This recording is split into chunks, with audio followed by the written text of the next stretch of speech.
అంశాన్ని చూస్తే సింగరేణిలో పలు నియామకాలపై ఏసీబీ దర్యాప్తు చేస్తోంది. మెడికల్ ఇన్వాలిడేషన్ నియామకాల్లో అవకతవకలు జరిగినట్లు అధికారులు గుర్తించారు. నియామకం పేరుతో పలువురు ఉద్యోగులు డబ్బులు వసూలు చేశారు. ఇప్పటికే కొంతమందిని సస్పెండ్ చేసింది యాజమాన్యం. అయితే తాజాగా సింగరేణి ఎండీ బలరాం ఏసీబీకి లేఖ రాశారు. ఏసీబీ డీఎస్పీ రమేష్ నేతృత్వంలో ఈ విచారణ జరుగుతోంది.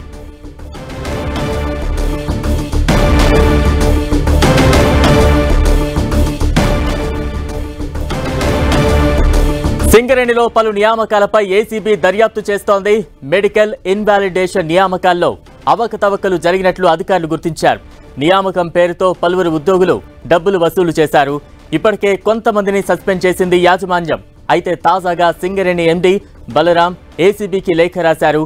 ఏసీబీ డీఎస్పీ రమేష్ నేతృత్వంలో ఈ విచారణ జరుగుతోంది.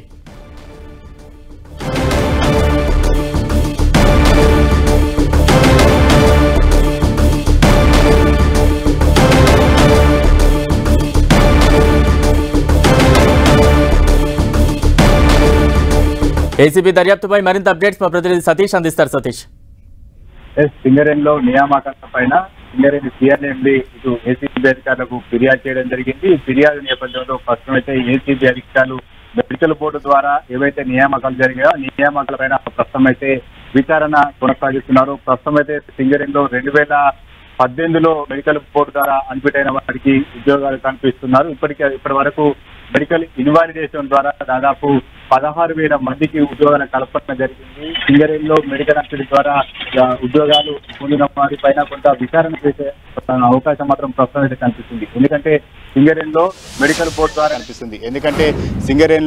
మెడికల్ బోర్డు ద్వారానే ఎవరైతే విధులు నిర్వహించే స్థితిలో ఉంటారో, అనారోగ్యం పాలైన కార్మికులు ఉంటారో వారందరినీ కూడా మెడికల్ బోర్డు ద్వారా వైద్య పరీక్షలు నిర్వహించి ఆ తర్వాతనే ఫిట్ చేయడం లేకపోతే అన్ఫిట్ చేయడం జరుగుతుంది. అయితే చాలామంది ఫిట్గా ఉన్నటువంటి కార్మికులు సైతం తమ వారసులకు ఉద్యోగాలు కల్పించాలనే ఒక ఉద్దేశంతో వారంతా కూడా లక్షలాది రూపాయలు దళారులకు కావచ్చు, మెడికల్ బోర్డులో ఉన్నటువంటి కొంతమంది అధికారులకు కావచ్చు, వారందరికీ లక్షల్లో రూపాయలు ఇచ్చి వాటిని మెడికల్ అన్ఫిట్ అవుతున్నారు. అలాంటి వారి వారసులకు ఉద్యోగాలు కల్పిస్తున్నారు. వీటిపైన కొత్తగా వచ్చినటువంటి సిఎండి బలరాం సీరియస్ అవుతున్నారు. మెడికల్ బోర్డులో అక్రమాలపైన విచారణ జరపాలని చెప్పి ఏసీబీకి మాత్రం ఫిర్యాదు చేయడంతో ఇటు అక్రమార్కుల గుండెల్లో కొంత దడ మొదలైనట్టుగానే చెప్పుకోవాలి. గతంలో కూడా మెడికల్ బోర్డు ద్వారా లక్షల కోట్ల రూపాయలు చేతులు మారాయి. మెడికల్ బోర్డులో ఒక కార్మికుని అన్ఫిట్ చేయాలంటే దాదాపు 6 లక్షల పైన రూపాయలు వసూలు చేస్తున్నారు. ఇవన్నీ కూడా దళారులు మెడికల్ బోర్డులో ఉన్నటువంటి కీలకంగా వివరించినటువంటి అధికారులు వీరంతా కూడా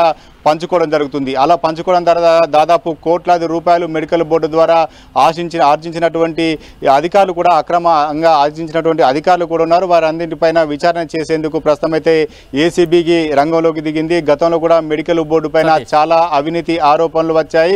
గతంలో ఉన్నటువంటి ప్రభుత్వం వారంతా కూడా విజిలెన్స్ విచారణ చేశారు. అప్పుడు కొంతమంది అధికారులపైన చర్య తీసుకున్నారు. ప్రస్తుతం కూడా ఇటు మెడికల్ బోర్డులో కొంతమంది అక్రమార్కులపైన చర్య తీసుకునే అవకాశం కనిపిస్తుంది. దాదాపు పెద్ద ఎత్తున ఇటు కార్మికుల నుంచి డబ్బులు వసూలు చేస్తున్నారు. దళారుల చేతుల్లో నుంచి అధికారుల చేతుల్లోకి లక్షలాది రూపాయల డబ్బులు మారుతున్నాయి.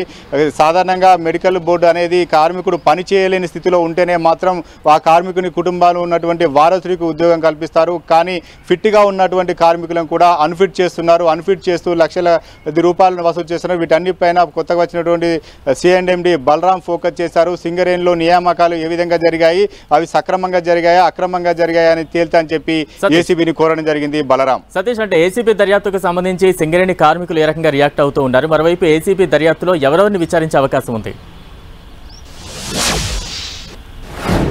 ఖచ్చితంగా మెడికల్ బోర్డులో ఉన్నటువంటి అధికార బృందం ఏదైతే ఉందో ఆ మెడికల్ బోర్డు సంబంధించినటువంటి అధికారుల బృందాన్ని విచారిస్తారు. మెడికల్ బోర్డులో ఇప్పటి వరకు ఎంతమంది కార్మికులు మెడికల్ ఇన్వాలిడేషన్ ద్వారా ఉద్యోగాలు పొందారు, వారంతా కూడా కార్మికుడు ఎవరైతే కార్మికుడు ఉంటారో కార్మికుడి వారసుడికి ఉద్యోగం వచ్చింది కదా, ఎవరైతే కార్మికుడు సింగరేణిలో విధులు నిర్వహించిన కార్మికుడు ఆరోగ్యంగా ఉన్నాడా, తన ఆరోగ్య స్థితి ఏ రకంగా ఉంది, అతడు వాస్తవంగానే నిజంగానే సింగరేణిలో పని చేయలేని స్థితిలో ఉన్నాడా, పూర్తి అనారోగ్యంతో ఉన్నాడా, ఇటువంటి సమాచారాన్ని అంతా కూడా ఏసీబీ అధికారులు సేకరిస్తారు. ఈ గతంలో కూడా విజిలెన్స్ ఎంక్వైరీ జరిగింది. ఆ విజిలెన్స్ ఎంక్వైరీ ద్వారా కొంత సమాచారాన్ని సేకరించారు. ఆ సమాచారాన్ని కూడా ఇటు ఏసీబీ అధికారులు తీసుకునే అవకాశం కనిపిస్తుంది. ఇటీవల కాలంలో గత 2-3 ఏళ్లుగా ఎంతమంది అన్ఫిట్ అవ్వారు, ఎంతమంది ఫిట్ అయ్యారో అన్ఫిట్ అయినటువంటి కార్మికుల లిస్టు ఆధారంగా కొంత వెరిఫికేషన్ చేసే అవకాశం ఉంది. ఎందుకంటే సాధారణంగా ఎవరైతే అన్ఫిట్ అవుతారో అనారోగ్య పరిస్థితులు ఉంటాయి, కార్మికుడు విధులు నిర్వహించిన స్థితిలో ఉంటారో వారంతా కూడా కొంత ఉద్యోగాలు పెట్టించుకోవడానికి అర్హులుగా భావించవచ్చు. కానీ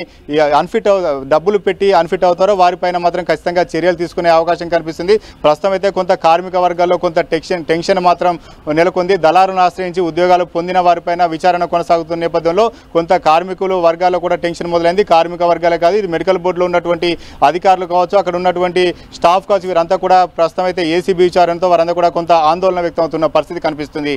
Balaram. Right, thank you Satish.